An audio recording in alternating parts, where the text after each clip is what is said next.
Assalamualaikum warahmatullahi wabarakatuh. Halo teman-teman semuanya, kembali lagi dengan saya Zara Wistika. Kali ini saya akan membahas tentang teori ekologi sastra. Sebelum itu jangan lupa like dan komen ya. Apa itu teori ekologi sastra? Ekologi adalah suatu ilmu yang mencoba mempelajari hubungan antara tumbuhan, binatang, dan manusia. Ekologi hanya mempelajari yang ada dan yang terjadi di alam. Ekologi sastra adalah sebuah cara pandang yang digunakan untuk memahami permasalahan lingkungan hidup. Hal yang dibahas terkait dengan ekologi sastra adalah adanya keterkaitan antara lingkungan hidup dengan sastra. Ekologi sastra adalah suatu ilmu yang mempelajari cara manusia beradaptasi dan menjaga lingkungan dengan baik. Ekologi dan sastra saling membutuhkan satu sama lain, antara sastra dengan ekologi atau ekologi dengan sastra. Hal tersebut dikatakan demikian karena sastra memerlukan tema-tema yang beragam seperti masalah lingkungan atau ekologi agar pembaca tidak merasa bosan dengan pengarang tulis dalam satu karyanya. Ekologi juga memerlukan sastra yang mampu untuk mengaplikasikannya kepada pembaca. Selanjutnya, dalam kaitan lingkungan dengan kajian sastra, ekologi terbagi atas dua hal, yaitu konteks ekologi alam dan ekologi budaya. Yang pertama, ekologi alam. Ekologi alam ini lebih menekankan aspek alam sebagai inspirasi karya sastra, dan kajian ekologi yang menekankan pembelaan atau advokasi terhadap kerusakan lingkungan yang disebabkan oleh perbuatan manusia berkaitan dengan konteks ekologi alam yang berhubungan dengan sastra. Yang kedua, ekologi budaya.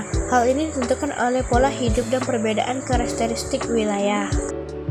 Nah, dari kedua istilah ekologi tersebut akan dilihat dari sisi ekologinya dalam karya sastra pada novel Rindu Terpisah di Raja Ampat karya Kirana Kejora. Yang pertama dilihat dari ekologi alam. Pada kutipan berikut ini terdapat tokoh bawahan yang mempunyai peran penting dalam menjaga lingkungan alam dibandingkan dengan tokoh utamanya. Tokoh bawaan ini terlihat jelas dalam kegiatan-kegiatan yang berkaitan dengan lingkungan alam pada ekosistem darat ataupun ekosistem laut. Seorang penyelam harus terampil menguasai keseimbangan tubuh agar tidak merusak terumbu karang di sini.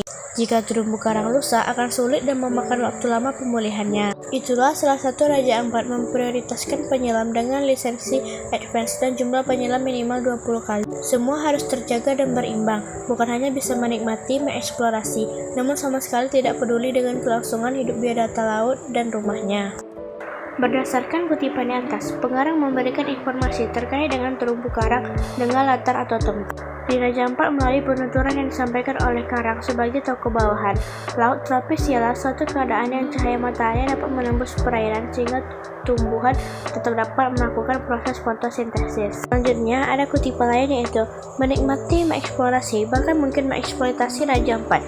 Itu saja yang kamu lakukan? Salah. Lalu kita punya hak untuk ini, namun kita juga punya kewajiban mengimbangi, berlaku berimbang dengan alam yang telah memberi dengan tentu menjaga, melestari, merawat. Berdasarkan kutipan di atas, pengarang memberikan informasi terkait dengan cara menikmati lingkungan alam pada ekosistem darat dan latar yang ada di Raja Ampat melalui penuturan Karang sebagai tokoh bawahan kepada Rindu. Rindu adalah tokoh utama yang bekerja sebagai penulis artikel berdasarkan survei dan riset pada lokasi tertentu.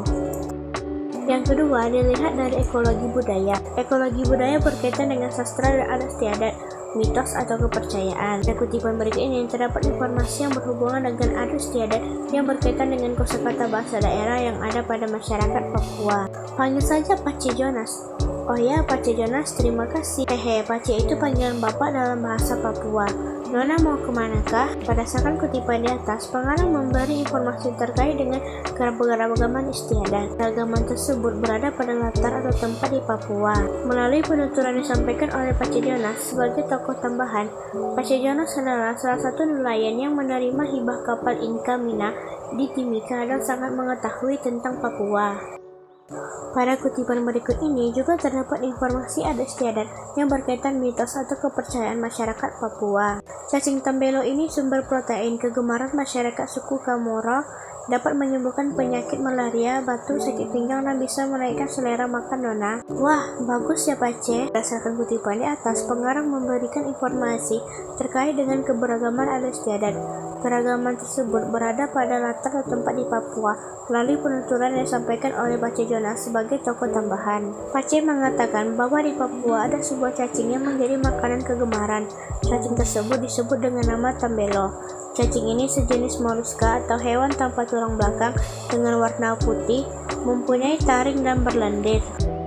Jadi teman-teman, novel Rindu Terpisah di Raja Ampat dapat dijadikan sebagai alternatif bahan ajar di sekolah menengah atas.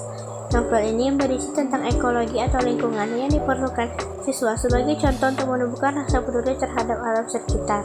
Pada penelitian ini, ekologi sangat erat kaitannya dengan makhluk hidup, khususnya manusia dalam kehidupan sehari-hari. Manusia mempunyai kewajiban untuk menjaga dan melestarikan lingkungan alam. Ekologi yang terdapat di dalam novel ini yaitu ekologi alam dan ekologi budaya. Ekologi alam dan ekologi budaya tersebut perlu dipelajari siswa karena mampu mendukung pembentukan karakter baik pada diri siswa untuk ikut andil menjaga lingkungan alam. Nah teman-teman, itulah pembahasan saya mengenai teori ekologi dan juga kajian pembedahannya. Semoga yang apa saya sampaikan dapat bermanfaat bagi teman-teman sekalian. Terima kasih sudah menonton video saya. Wassalamualaikum warahmatullahi wabarakatuh. Bye semuanya.